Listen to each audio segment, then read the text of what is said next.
নমস্কার, আমার চ্যানেলে আপনাদের স্বাগত। আমি মিসেস কুমকুম ব্যানার্জি। কিডনি অ্যাওয়ারনেসের জন্য আপনাদের সাথে আমি এই চ্যানেলের মাধ্যমে যোগাযোগ করছি। আমাকে অনেকেই প্রশ্ন করেন নানা রকমের। কেউ প্রশ্ন করছে মিল্ক প্রোডাক্ট খাওয়া যাবে কিনা, মিষ্টি খাওয়া যাবে কিনা। আবার কেউ জিজ্ঞেস করছেন ক্রিয়েটিনিন কত থাকলে মানে কিডনি খারাপ হয়েছে বোঝা যাবে। দেখুন, ক্রিয়েটিনিন আমি অনেকবার বলেছি যে মেয়েদের জন্য 0.6 থেকে 1.2, আর ছেলেদের জন্য 0.6 থেকে 1.4।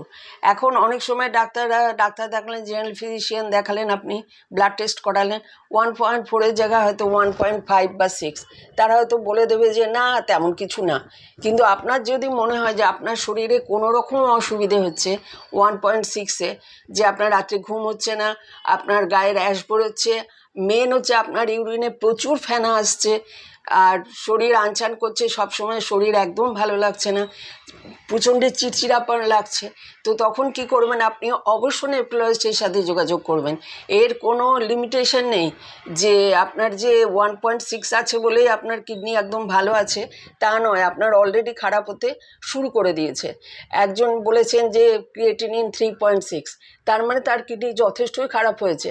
ওনার অবশ্যই নেফ্রোলজিস্টের সাথে যোগাযোগ করা উচিত। দরকার যদি নেফ্রোলজিস্ট বলেন চ্যানেল বানাতে আর ডায়ালিসিস শুরু করতে, তো সেটা আপনি অবশ্যই করবেন।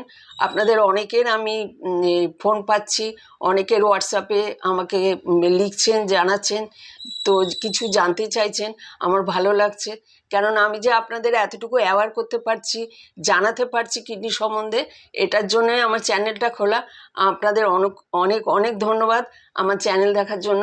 আমার খুব ভালো লাগছে। যদি কিছু উপকার হয়, যদি কিছু উপকার পান বা কোনো রকম প্রশ্ন থাকে, তো অবশ্যই আমাকে জানাবেন।